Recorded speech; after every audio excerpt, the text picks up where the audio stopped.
What's up, fight fans? This is Kurt DeVille with Counterpunch Boxing News, and I have some new news concerning Eddie Hearn. Eddie Hearn was bombarded, like he always is, by a lot of reporters about Anthony Joshua sparring and the sparring rumors of not yesteryear, but about 4 and 5 months ago.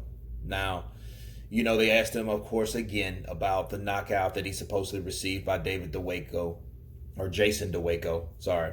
And he says, well, you know what? I haven't heard of that. I haven't, that was a rumor, However, he is getting good sparring with Andrew Tabiti. Okay. In fact, he is struggling and having problems. Andrew Tabiti is giving Anthony Joshua problems due to his style, due to his size. Okay. He's a faster fighter. He's faster or just as fast as Andy Ruiz. Okay. So that style will always give him problems. That is pretty much his kryptonite. That is one of those things coming from a 6'6", 250-pound man that will always struggle with those type of fighters. Now, that's why they want him in the ring. They want to emulate what Andy Ruiz does, obviously. And he is struggling in sparring with Andrew Tabiti, says Eddie Hearn. Now, my thing is, it's good. This is very good, because if he struggled with that, that means someone is pushing him. Someone is pressing the action, applying pressure, to Anthony Joshua, and preparing him for what could come and what will come December 7th. Okay, so if he's sparring with him, I hope they got the kinks out or whatnot. But then again, of course, this is Eddie Hearn. Eddie Hearn, I don't think will ever say anything contrary or counterproductive to what's going on in Anthony Joshua's camp. I don't think he will expose that type of information. He may be true to some extent, but I think it's all to sell a fight or to sell the idea that Anthony Joshua is having problems. It could all be mind games at the end of the day, and Eddie Hearn knows that. You know what I'm saying? Because, despite all the rumors that happened last time, you didn't hear anything. You didn't hear anything from Eddie Hearn. You didn't hear anything from anyone until after the fight was over. Okay, so during sparring camp, everything was all love. Everything's going according to plan. Nothing irregular happened in this fight. So, in this fight now, he's struggling. He's going through a little something. He's going through adversity, in sparring, because these type of guys are coming here to do their job, to press Anthony Joshua and to prepare him for what will come. Now, that's what I think it is really normally. Andrew Tabiti, though, is a quick fighter, is a cruiserweight fighter. He does need smaller fighters. That is clever.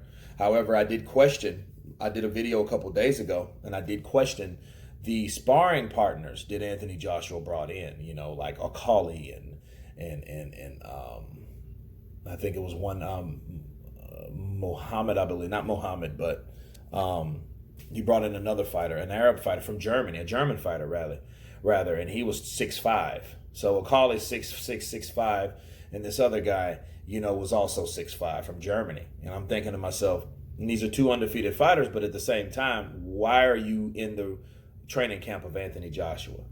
Derek Chisora, Tabiti, sure. Moulton, sure.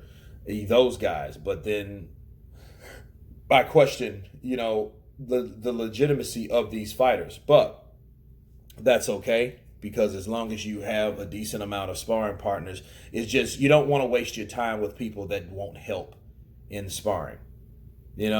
We're focusing on they're focusing on Andy Ruiz, not the other way around. Okay. So, the thing is, with Andrew Tabiti and fighting a taller fighter, that will always be the case. Just like, by comparison, it will always be the kryptonite for Canelo Alvarez to fight a pure boxer. He will always have trouble with guys like Mayweather, Lara, guys of that pedigree, because they are not going to fight the way he wants them to fight, and therefore it will always be difficult. The punches that they're normally used to landing, effective punches, won't land on those style fighters. With Anthony Joshua, he's accustomed. He would prefer bigger guys. Tyson Fury, i.e. Deontay Wilder, i.e. Right? Those type of guys. Those guys he's better suited because he can see them eye level because they're more his equal. Okay? He doesn't have to punch down. He sure the hell doesn't have to punch up. But with smaller guys, he has to punch down, and it's a different power gauge when you're punching down. Okay? Your power levels are not the same if you're punching down here versus punching parallel to where you're accustomed to punching, which is your power. Some people are good at it. Some people are not. I am not, for example. Fighting someone shorter than I am, it will give me problems because they're coming for me, and my objective is to make enough space and to keep enough space between me and him for my punches to effectively land on the end of those punches. You know what I mean? So if that guy is crowding my space, cutting off the distance to make his own punches count, that's where it'd be a problem if I can't create that distance in return. You see what I'm saying? So, yes, I can understand Andrew Tabiti giving him a challenge because he's a shorter, smaller fighter. But again, like I said, that's what he needs in this training camp, okay? Not taller fighters. Andrew Ruiz is not a taller fighter. As a matter of fact, I don't even think he's 6'2". I think he's about 6 foot tall, maybe. You see what I'm saying? So, yeah, it's going to be difficult for him to fight any fighter by that. So, Eddie Hearn might be telling the truth, but it's not something that discourages people, but it does give people a ray of hope to know. But if you already know what we've seen in the first fight, we should already know that he has problem with shorter fighters. Even Andy Ruiz himself has problem with shorter fighters. So it's not just a one-sided deal. A lot of people have problems with shorter fighters. Anthony Joshua, Andy Ruiz, and Kurt DeVille, myself included, would rather fight someone my parallel. But anyway, that's me wrapping it up on this particular video. You guys tell me what you think about Eddie Hearn's statements. Is he saying this for smoking mirrors or to give mind games to the other opponents, or is he actually telling the truth? You guys tell me. Of course, please subscribe, and you guys been Counterpunch. Peace.